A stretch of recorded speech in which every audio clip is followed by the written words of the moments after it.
Sister Wives star Christine reveals drug addiction, Kody's love bombing, grief.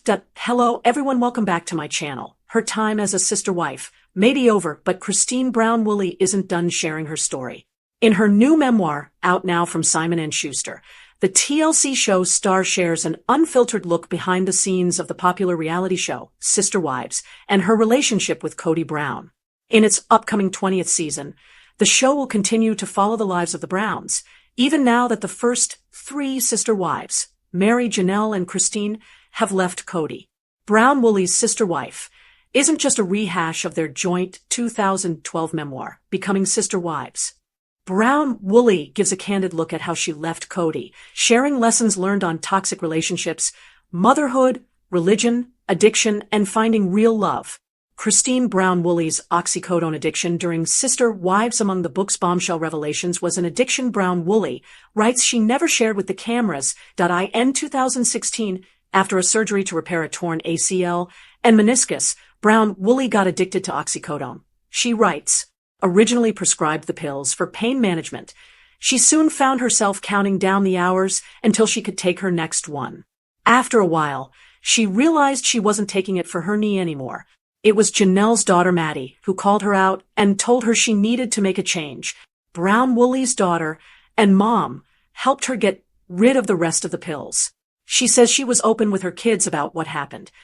I was still so unbalanced for maybe 6 months after that. Brown Woolley writes, I didn't feel like me, and all I wanted was oxycodone. I couldn't get it, and that made me angry. I knew I would never feel that high again. Christine says Kody love bombed and compared Sister Wives. Brown Woolley writes that she wanted to follow in her parents' footsteps into a polygamous relationship since she was young. She specifically wanted to be a third wife because the Sister Wives dynamic would already be set. Brown Woolley and Kody's relationship strained over the years as his attention to her and their 6 kids waned, especially after he married his 4th wife, Robin. She says she never felt secure in their relationship. She also writes that Kody would withhold time with her until she could be lovable, comparing her behavior to the other sister wives and demanding full-body massages and perfected household tasks. I will treat you like you are lovable when you make an effort to be lovable, he allegedly told Brown Woolley. She writes in the memoir. When the sister wives pulled away from Kody, Brown Woolley writes that he'd reel them back in with love bombing like a gift or big date. If I complained about our marriage on the show, Kody spent less time with me and my kids. If we didn't do things his way, he'd punish us by withholding his attention. Husbands don't go to the doghouse in polygamy. They go to the next wife in the chain, Brown Woolley writes. She also writes he was largely absent as a parent, telling her to lean on the other women for childcare instead of asking him for help. A breaking point in their relationship was when their daughter got spinal surgery and Kody refused to travel with them. In another earlier instance, their 3-year-old daughter had kidney failure. Kody didn't come to the hospital to help because he said he'd been doing laundry at Robin's. Brown Woolley writes. David Woolley watched Sister Wives before dating Christine. Brown Woolley met her current husband, David, on a dating website and reveals in Sister Wife that he knew all about her previous relationship before they met. On the second date, when she told him about the Sister Wives, he shared that his sisters had also been in polygamous relationships and that he had watched Sister Wives. Brown Woolley was surprised, saying he did not look like a typical Sister Wives viewer. Most importantly, he didn't like the way Kody treated Brown Woolley and the other women. Brown Woolley writes she felt relieved she didn't have to explain her past. He says he realized that day that out of all the guys in the world, he might be the only one who could understand my experience because his sisters had lived polygamy and he paid attention. Brown Woolley writes. They talked to him about their heartache, and he listened. I would be perfect for Christine. He told me later that he'd been thinking, finding closure after Garrison Brown's death. Our beautiful, insightful son. In the final few chapters, Brown Woolley opens up about the death of Janelle's son Garrison, who died by suicide at the age of 25 last year.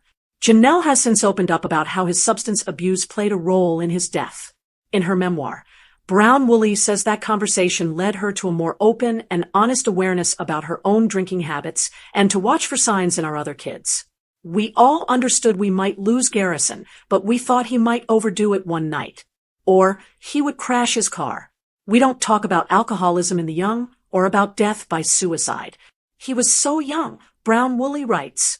Closure for Brown Woolley is an ongoing process of remembering and grieving, she writes. She remembers him as the cutest little kid and the orneriest, reminiscing about his proclivity for jump scares and the care and understanding he took with her youngest daughter. Truly, in a tribute post to Instagram in 2024, Brown Woolley posted a video of Garrison helping truly build a flower bed. Our beautiful, insightful son.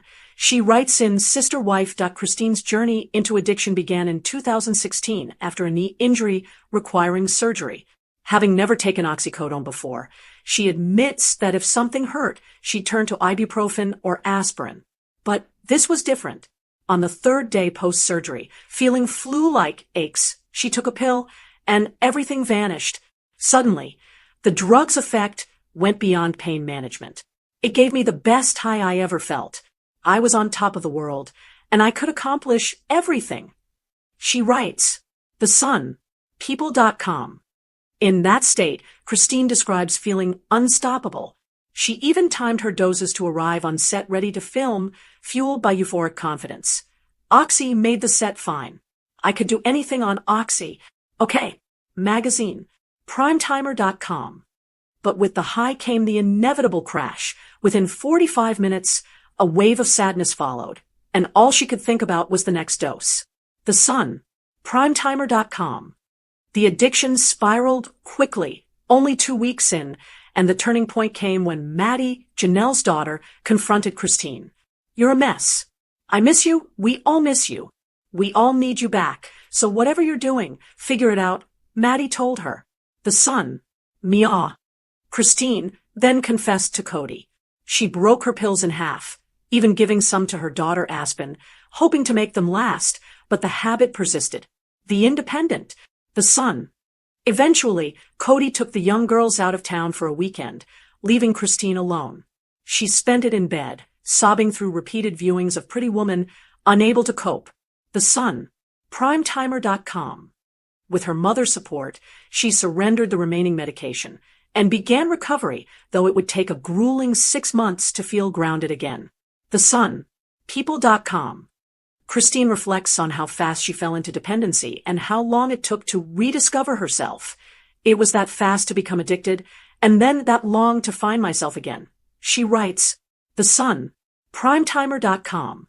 Today, she acknowledges the temptation still lingers, reminding readers of the potent pull of opioids, but she also stresses the strength she found in loving herself and her children enough to reclaim her life.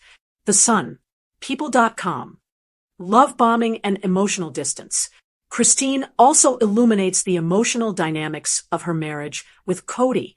In Becoming Sister Wives, a family memoir, Kody revealed he wasn't attracted to Christine, writing about her chubby appearance during a snowstorm scene with nachos. She felt humiliated, hurt, and betrayed by his words being made public.